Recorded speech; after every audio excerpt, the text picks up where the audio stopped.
میرا سوال سن کر سکینہ سے زیادہ شکورے کے چہرے پر حیرت اور تعجب کی ہوائیاں اڑنے لگیں۔ سکینہ نے گھبرا کر اپنے نانا کی طرف دیکھا، جیسے اسے اپنی شناخت کی تصدیق چاہتی ہو۔ شکیرے نے گڑبڑا کر کچھ کہنے کی کوشش کی۔ سائیں، یہ میری نواسی ہے، سکینہ کو جواب دینے دو۔ سکینہ مزید بوکھلا گئی۔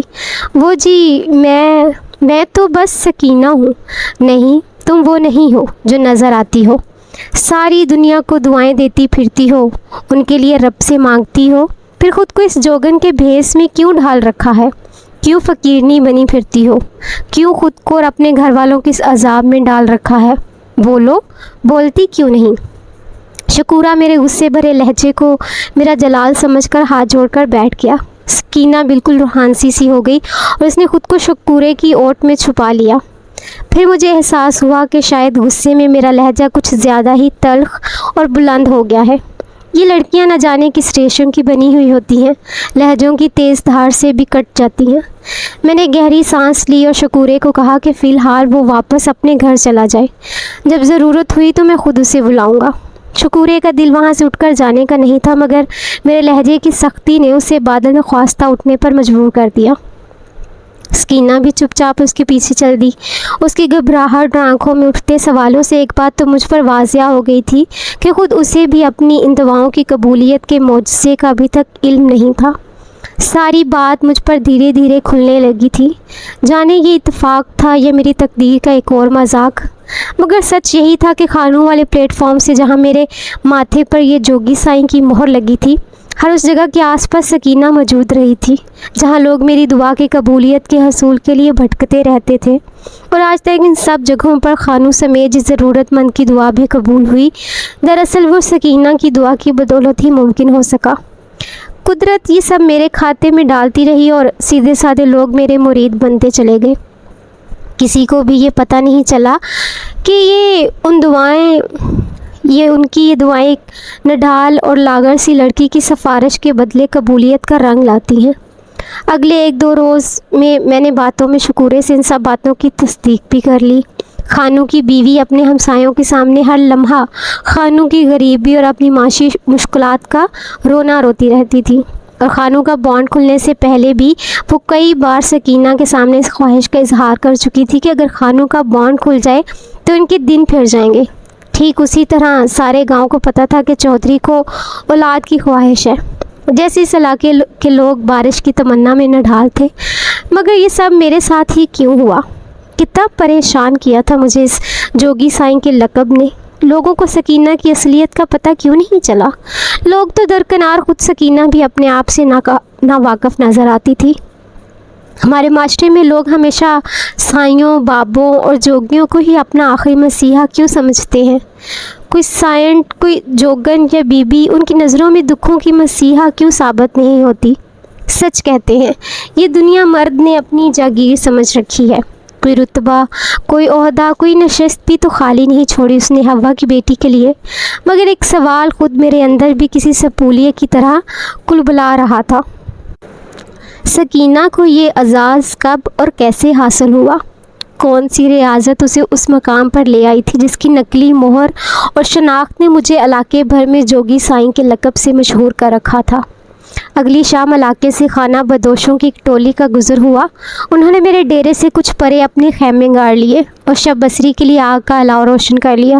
ان کے دو بڑے میرے پاس اجازت لینے کے لیے آئے کہ اگر مجھے ناگوار خاطر نہ ہو تو ان کا معمول رات دیر گئے تک صوفیانہ کلام اور قافیہ گانے کا ہے۔ میں اب انہیں کیا بتاتا کہ کبھی میرے گھر اور گاڑی میں ہر لمحہ یہ کلام بچا کرتا تھا۔ موسیقی کا ہماری زندگی سے کچھ عجیب سا رشتہ ہے۔ ہم کبھی اسے مذہب کی وجہ سے رد کرتے ہیں اور کبھی دل کی خاطر اپنا لیتے ہیں۔ حرام اور حلال کی تقسیم میں دنیا کے بڑے بڑے گویے اس لت سے جان چھڑانے کے بعد بھی کسی نہ کسی حیثیت میں اس سے دوبارہ جڑ جاتے ہیں۔ کچھ خود کو نعتیہ اور حمدیہ کلام تک محدود کر لیتے ہیں، کچھ صرف صوفیانہ کلام کی لے پکڑ لیتے ہیں۔ گویا جھگڑا سر سے نہیں سنگیت سے ہے، لے کا نہیں، جھگڑا صرف تال کا ہے۔ میں جب دبئی میں تھا تو میں بہت خوبصورت اور سریلی آذان سنی تھی۔ یہی حال میرا اسپین کی مسجد کے ایک مؤذن کی خوش الحانی سن کر بھی ہوا تھا۔ ایسی آواز کے قدم جکڑ کر رکھ دے، انسان خود بخود دعوت دینے والے کی جانب بڑھ جائے۔ کچھ ایسی ہی کیفیت دبئی کے ایک رمضان کی تراویح میں سورہ رحمان کی تلاوت سن کر ہوئی تھی۔ شاید کچھ خوش الحانیوں کا تعلق ہماری روح کے کچھ دھاگوں، ہمارے خمیر کے کچھ ریشوں سے جڑا ہوا ہوتا ہے۔ خانہ بدوش قبیلے کا وہ خوش الحان بھی بہت سریلا تھا۔ بابا بلے شاہ کا کلام گڑوی کی تھاپ پر رات کی خاموشی میں سر بکھیر رہا تھا۔ جا دستے دلبر ماہی نو میں کوئی یار بھلایا جاندا نہیں، سرک کے یار دے قدماں وچ سر پھر اٹھایا جاندا نہیں۔ میرا دل اکے، میری جان اکے، میرا دین اک، میرا ایمان اکے، جدو رب رسول قرآن اکے، دوجا یار بنایا جاندا نہیں۔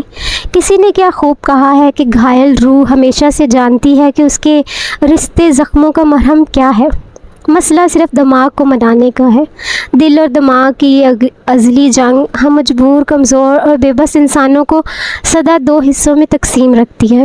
ہم دین کے ہو پاتے ہیں نہ دنیا کے، وہ جیسے پری ذات بن جاتے ہیں۔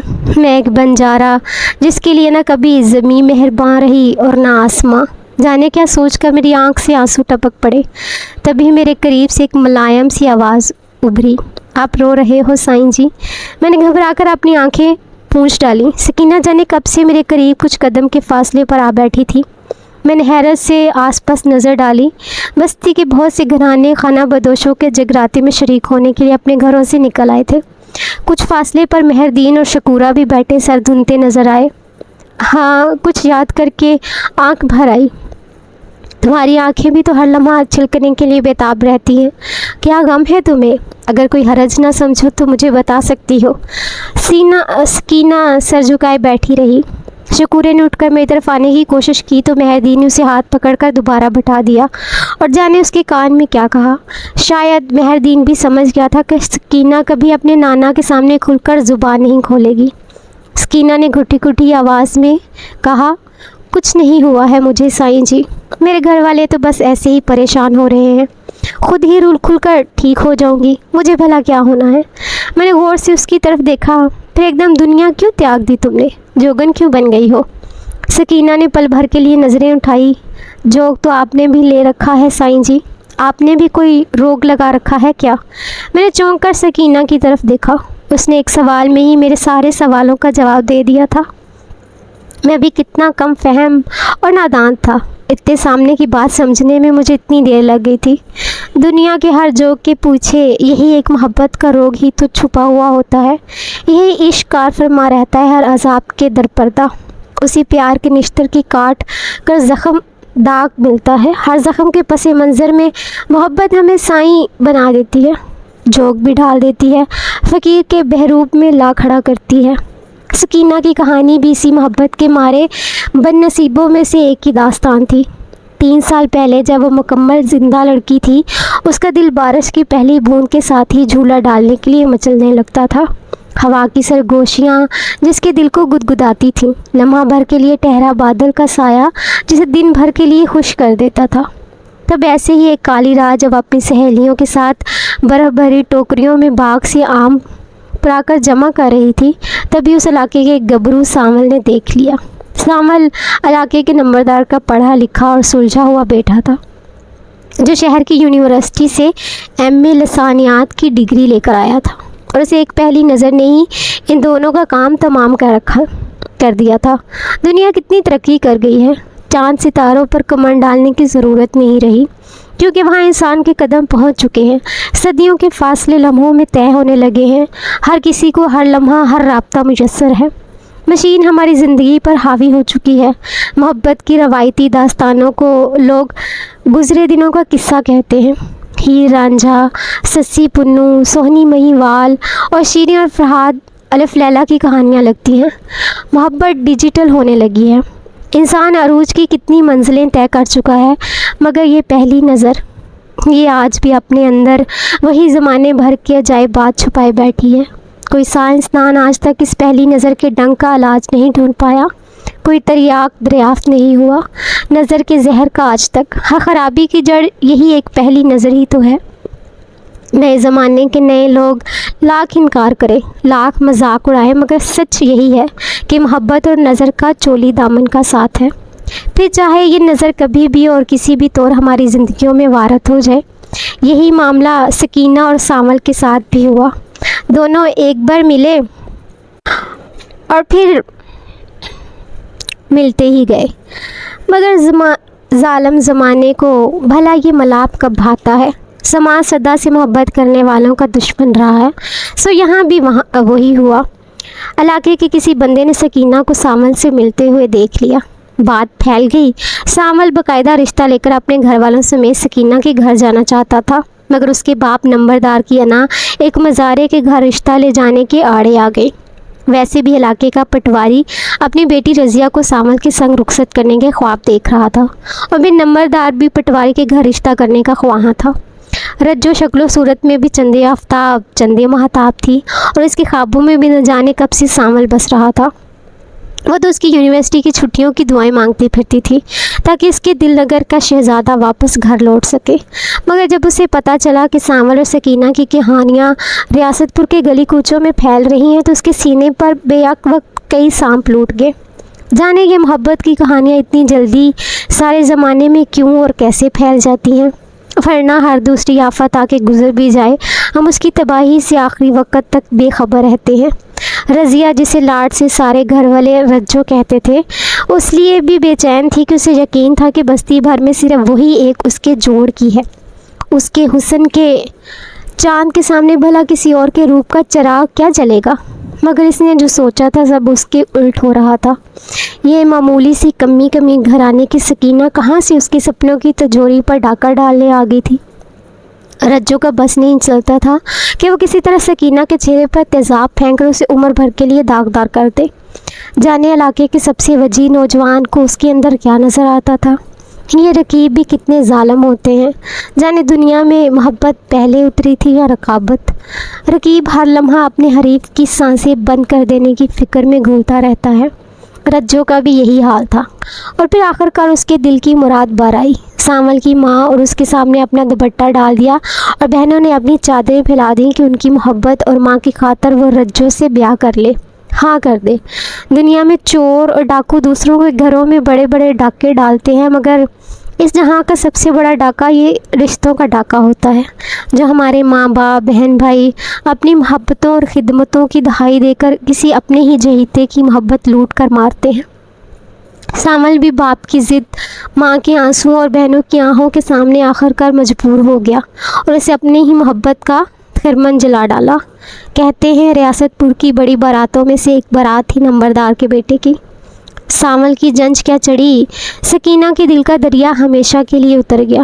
شادی سے ایک رات پہلے سامل آخری بار سکینہ سے ملنے آیا۔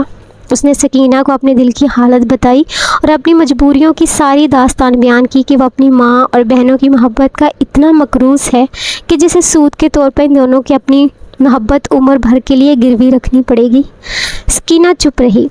محبت میں عورت اپنی مجبوری بیان کرے تو اس پر دنیا بڑے سخت الزامات لگاتی ہے، بے وفائی کے طعنے اور سنگدلی کے طنز کیے جاتے ہیں، تیروں سے عورت کا سینہ چھلنی کر دیا جاتا ہے۔ مگر مرد جب اپنی محبت میں اپنی مجبوری بیان کرتا ہے تو اسے اپنے رشتوں کا وفادار، زمانہ شناس اور مخلص کہا جاتا ہے۔ اس کی قربانیوں کے گن گائے جاتے ہیں اور زمانہ اسے اپنی پلکوں پر بٹھاتا ہے۔ سامل بھی رجو کی پلکوں کی ڈولی چڑھ گیا۔ سارا گاؤں ان دونوں کی خوبصورت اور سجیلی جوڑی دیکھنے کے لیے امڑ آیا تھا۔ ایسے لگتا تھا جیسے دونوں کو بس قدرت نے ایک دوسرے کے لیے ہی تراشا تھا۔ دلوں کا حال تو خدا بہتر جانتا ہے، مگر کہنے والے کہتے ہیں کہ سامل اور رجو کی نظریں ایک دوسرے سے ہٹائے نہیں ہٹ رہی تھی۔ رجو نے جب شادی کی رات سامل کے گھر میں پہلا قدم رکھا، تب سے ہی سامل کی ماں بہنیں رجو پر صدقے واری جا رہی تھیں۔ نصف شب تک رسمیں چلتی رہیں اور ماں بہنوں نے اپنے ویر شہزادے کی بارات کا ہر ارمان جی بھر کے پورا کیا۔ سارا محلہ سامل کے گھر کی طرف سے آنے والی شہنائیوں کی آواز اور ڈھول بتاشوں کی دھمک سے رات بھر گونجتا رہا۔ ان کے کہکہوں کی آواز سکینہ کے گھر کے آنگن تک بھی آ رہی تھی۔ سکینہ کا دل کبھی نہ پھٹتا اگر ان ہنسی کی آوازوں میں خود اس کے اپنے محبوب کی آواز شامل نہ ہوتی۔ اس درد کا احساس صرف وہ کر سکتا ہے جس نے زندگی میں کبھی خود محبت کی ہو۔ جگر کیسے چھلنی ہوتا ہے اور سینے میں جلتے دل کا دھواں کیسے نکلتا ہے جب اپنا ہی سامل کسی اور سانوری کے ساتھ شب عروسی منا رہا ہو۔ سکینہ کے اندر بھی کچھ ایسا شور مچا کہ سب کچھ جل کر راکھ ہو گیا، اور پھر اسے ایسی چپ لگی کہ لوگ اس کی آواز سننے کو بھی ترس گئے۔